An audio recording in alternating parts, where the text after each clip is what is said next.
Sanibona, ngaphambi singene kwivideo namuhla, ngithi angithathe lethuba ngibonge i-support nothando enikhombise lona lingaphezu kokucabanga kwethu. Siyacela niqhubeke nisupporte njalo ngokubuka amavideo ethu, ungakhohlwa ukukhomenta, ushare, ulike. Siyafisa ukuzwa umbono wakho. Sicela ke singene kwivideo namuhla. Comrades, amandla. Igama lami nginguSiyakho Mtolo, kwenza Malembe Zone Ward 42, Musa Abantu VD. As members of Umkhonto, kumele uwazi Section 2 Code of Conduct. Principles and values of the organization. 1. Ubuntu botho. 2. Unity in action. 3. Pan-Africanism. 4. Honest and respect. 5. Democratic centralism. 6. Mandate, accountability and reporting. 7. Organic forms of public representation. 8. Discipline and hard work. 9. Knowledgeability and meritocracy. 10. Class consciousness. Amandla. Wethu Sithi siZulu, inkunzi sematholeni. Kule weekend esiphuma kuyo umkhonto wesizwe phathi ubuse Limpopo lapho ubune consultative meeting. Noma bekungeyona i-conference leyo kuthiwa abantu bazovotela abantu abazoba ngama leader. Kodwa kukhona abantu ebebezokhethwa bangene kuma positions. Akufani nala kuba ne-conference khona la kuzo electwa khona, sikakafiki leso sikhathi kumkhonto wesizwe phathi, kodwa bekufuneka kukhethwa abantu baseLimpopo. Sizokhumbula ukuthi ngokwedlule kukhona izinkulumo ezathi abantu laba babekhethiwe ngesikhathi kukhandwa ama-detachments. uFloyd wayekhetha abangani bakhe, uFloyd wayekhetha abantu. Ngiyacanga ukuthi ingakho kumkhonto wesizwe phathi uthathe igxathi lokuthi awuye khona eLimpopo uyokhetha abantu laba funeka basebenzele umkhonto. Ngoba sazi ukuthi abanye babantu ababekulama detachment noma ababebekwe ikhundleni ezithize ezazikhona ngaleso sikhathi, wathi mayehamba uFloyd abanye bahamba naye, abanye ba-resigna ngenxa yazi inxushunxushu zangaphakathi. Ngakho ke umkhonto wesizwe phathi ubuse Limpopo ke. Buye futhi kulungiselwa nama-local government election lawo afuneka abe khona ngo-2026. Kwakuthiwe ngoNovember noma ubaba uvele Nkosini Hlabisa esitshela ukuthi ngenzeka agcine sengunyaka ozayo. Abakuconfirmile abomkhonto wesizwe phathi ukuthi uchairperson omusha uJohn Ngobeni, udeputy chairperson uCharmaine Nel, ibona engizobadedela manje bakhulume uzwe ukuthi bathini bona uma beqeda uqokwa as o-chairperson nelokuzana as u-chairperson kanye ne-deputy chairperson. Cela uzwe la. Amandla. All power. Viva President Jacob Zuma, viva. Viva President Jacob Zuma, viva. Viva MK Party, viva. All power. Thank you, Comrade Chair. Ngibonge ku President. For us, this is a very big day. I think as Limpopo, we deserve something bigger. And that something bigger is to build the party in Limpopo. Yes. Our task is very much simple from what Obama has said. We grow the party, we campaign for elections, and we take all the municipalities this year when we go to local government elections. What could have been our problems? Everything is now sorted. We are officially the leadership. We'll have to take responsibility for everything that we need to do to ensure that MK Party remains a success in this province. No more time to play. Everybody will go to work as a unit. We are being instructed to work as such. Amandla!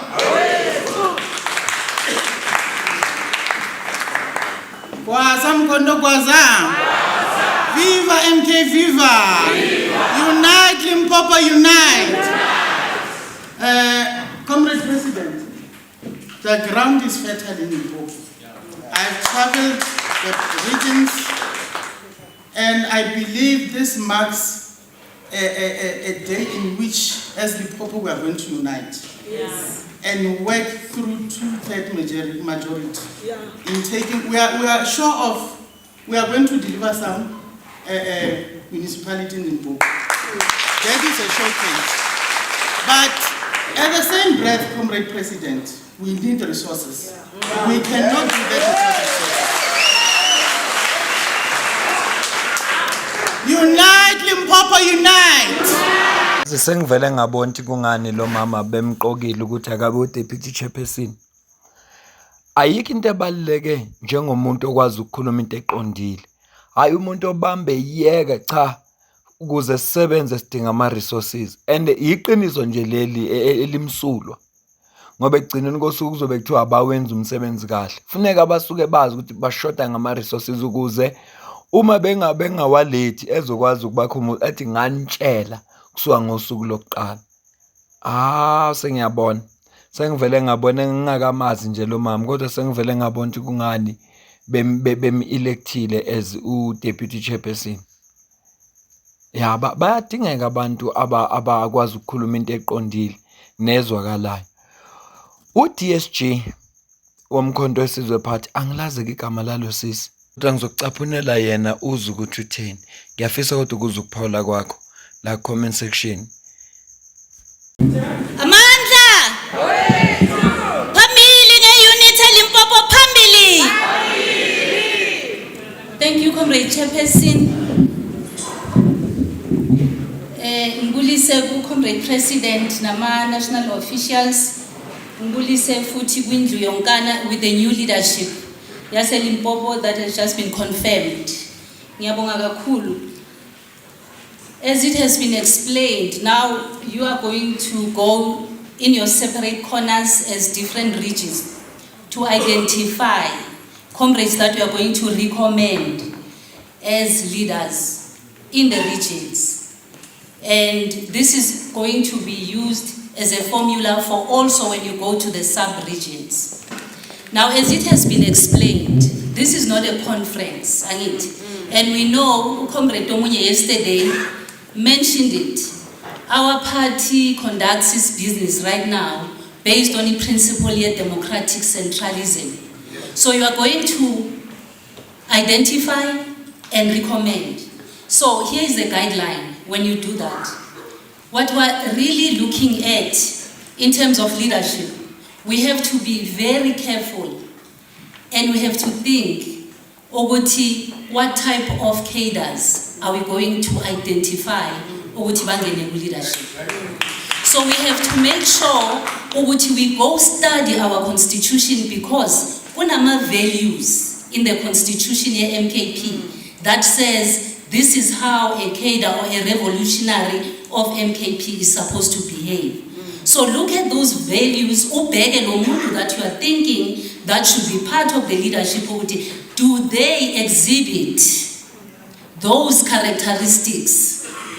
Does that person live the values of MKP? Because in Mpela, we want leaders that are going to be in touch with the people.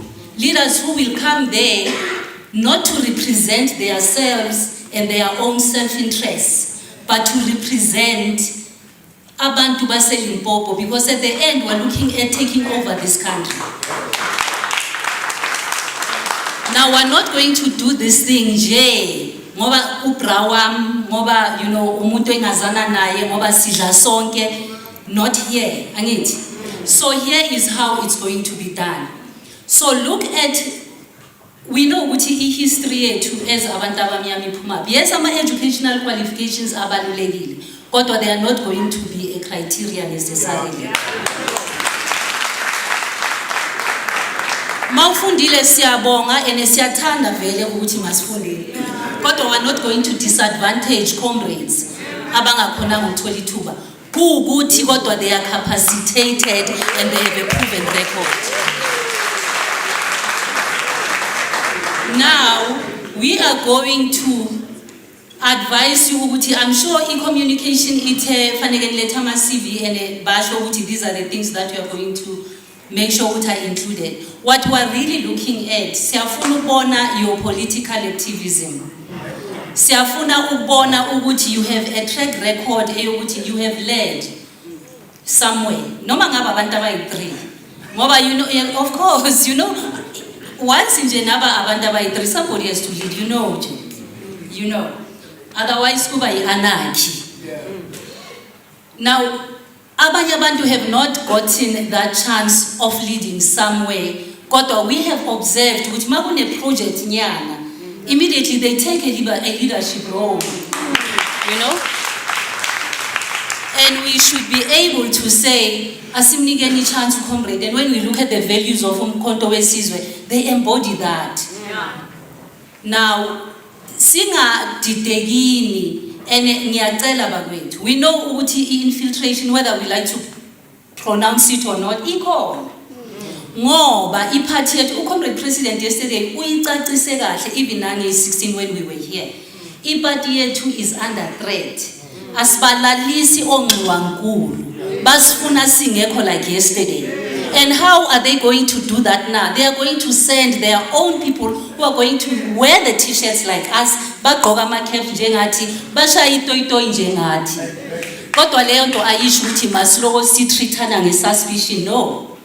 Masingenzini kanjalo. Kodwa umuntu into ayikhulumayo nento ayenza izositshela siloko sibhekile sizithulele.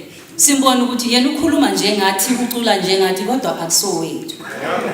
Ne? Kodwa masingatrithani ngazi ukuthi siyasolana. Otherwise enemy will want that as well. So I am saying ke i-guideline eninikwe yona izohamba kanje.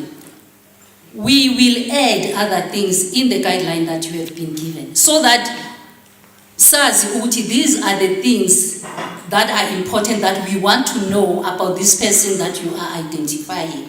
Ne? And another important, please comrades, be honest and truthful when you do your profiles. Ngoba iqiniso, we are going to check that information that you are going to give us. Manje kuyoba kubi. Ngoba it will make us ask ourselves what made you to lie to an extent ukuthi uzuqamba mangoba ufuna ukuya ku leadership position. Why do you want it so desperately like that? Uzoyenza ukuthi isole. Therefore, ngicela ukuthi masibhala, number 1, sibe very truthful, and siyafuna ukuthi nibeke nama references abantu esizokhona ukuthi sibabuze ukuthi is it true le information ebhalwe ulo comrade na.